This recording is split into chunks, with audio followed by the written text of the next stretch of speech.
Malam hari ini saya akan membahas bagaimana memanfaatkan dan memaksimalkan mic dynamic Kretz Beta 58 yang saya pegang ini. Jadi pertama-tama mic ini sangat cocok untuk orang-orang seperti yang pertama adalah kalau ruangan studionya, kalau ruangan take videonya itu ada rembes suara dari luar, ada suara masuk dari luar. Misalkan dalam kasus saya ini ada suara yang misalkan ada kendaraan lewat masuk, mungkin bagi Anda juga ada ayam berkokok masuk, ada ayam klorok masuk, ada orang mainan petasan masuk. Pokoknya ada suara masuk ke dalam seperti itu. Mic ini cocok ya karena ini mic dynamic. Yang kedua adalah mereka yang cocok pakai mic ini adalah orang-orang yang mikir kalau mengeluarkan uang 200.000, 300.000, 400.000 hanya untuk sekedar mic saja. Karena harganya ini kan 170.000 dan paling dengan ongkir 15-20.000 sudah sampai rumah sampean. Jadi mic ini sangat murah sekali dan saya kira juga cocok buat mereka yang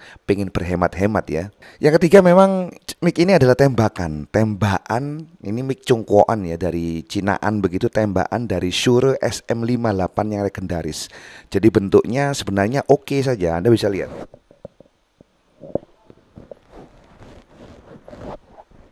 Bentuknya saya seneng banget. Jadi ini adalah mic dengan harga murah meriah 170.000 tetapi punya feel bentuk ya. Bentuk itu seperti Shure SM58 yang harganya 2.700.000-an. Langsung ke materi utama, bagaimana memanfaatkan mic ini supaya menghasilkan suara yang maksimal. Yang pertama adalah selalu ingat bahwa ngomongnya kalau Anda berbicara melalui mic ini itu tepat di kepalanya ya. Misalkan saya sekarang ini tepat di kepalanya. Saya kira-kira, meskipun saya pakai busa, tapi saya kira-kira itu sebisa mungkin berada di kepalanya mic-nya karena di situ ada area yang paling sensitif dan bisa menangkap suara dengan jelas. Kemudian kalau suara Anda tinggi seperti saya begini, saya agak bengok ini ya di dalam ruangan.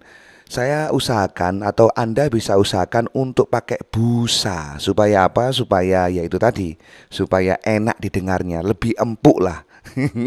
Lebih empuk. Saya gunakan busa. Kemudian juga Anda bisa tambahkan mixer, bisa tambahkan sound card. Ya, nggak perlu mahal-mahal. Misalkan harga 300.000, harga 400.000, 500.000, Anda bisa dapat mixer atau sound card murah-murah. Itu sudah lebih dari cukup.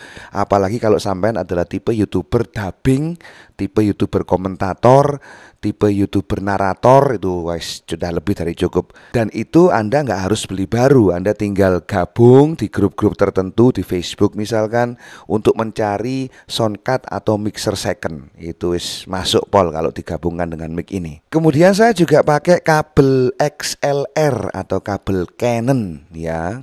Kenapa? Karena menurut banyak orang untuk mic itu bagusnya memang pakai kabel XLR, dan untuk instrumen itu pakai kabel jack Akai. Dan yang paling penting juga kabel mic-nya Anda usahakan untuk bisa beli kabel yang bagus. Saya sendiri tanya-tanya ke toko sound system, saya beli, "Pak, mana yang paling bagus ini kabelnya?" Itu saya ada harga 9.500 per meter. Saya beli 3 meter saja cukup, sudah lebih dari cukup. Dan juga beli konektor XLR-nya atau konektor Canon-nya itu juga yang bagus. Jadi kalau saya sendiri sih total semuanya 100.000, kabelnya 30.000, kemudian konektornya kira-kira 50.000. Ya saya totalnya itu ya 100.000 itulah, sama ongkir, sama transport riwa-riwinya ya. Nah, settingan yang saya pakai untuk memaksimalkan mic ini di mixer adalah saya gain ada di angka jam 1. Saya memakai mixer Behringer Q802 USB, kemudian saya rekam pakai Audacity. Udah, itu saja yang saya lakukan untuk bisa memaksimalkan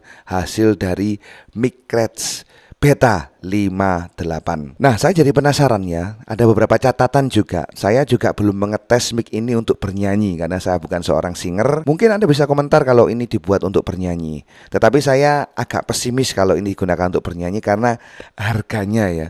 Rego nggawa rupa 170.000.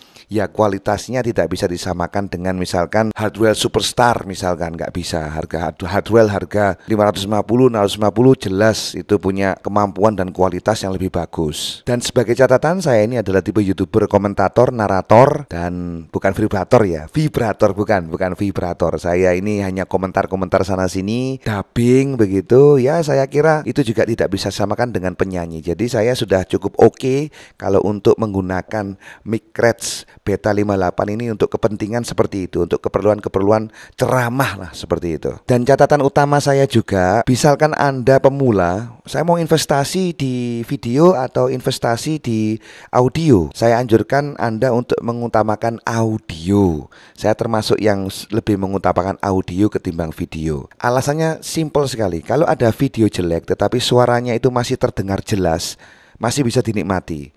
Tapi kalau ada video yang bisu, yang tidak ada suaranya, ya siapa mau ngelihat, kecuali kalau memang videonya benar-benar bagus begitu ya. Tapi kalau untuk standar-standar, saya lebih mengutamakan investasi di bidang audio ketimbang di video. Jadi konklusinya, kalau memang beli mic ini bisa ditambahkan dengan hal lain, misalkan mixer, misalkan kabel yang bagus. Jadi itu adalah investasi yang sangat-sangat potensial sekali kalau Anda mau menekuni dunia YouTube. Itu saja bahasan remeh-temehnya kali ini. Terima kasih sudah menyimak sejauh ini. Sampaikan juga komentar Anda. Kalau Anda memakai jenis mic yang lain, monggo-monggo saja. Silakan komentar di bawah dan share pengalaman Anda tentang mic ini atau tentang pengalaman Anda dengan mic sampean. Terima kasih. Jumpa lagi di lain kesempatan and bye-bye.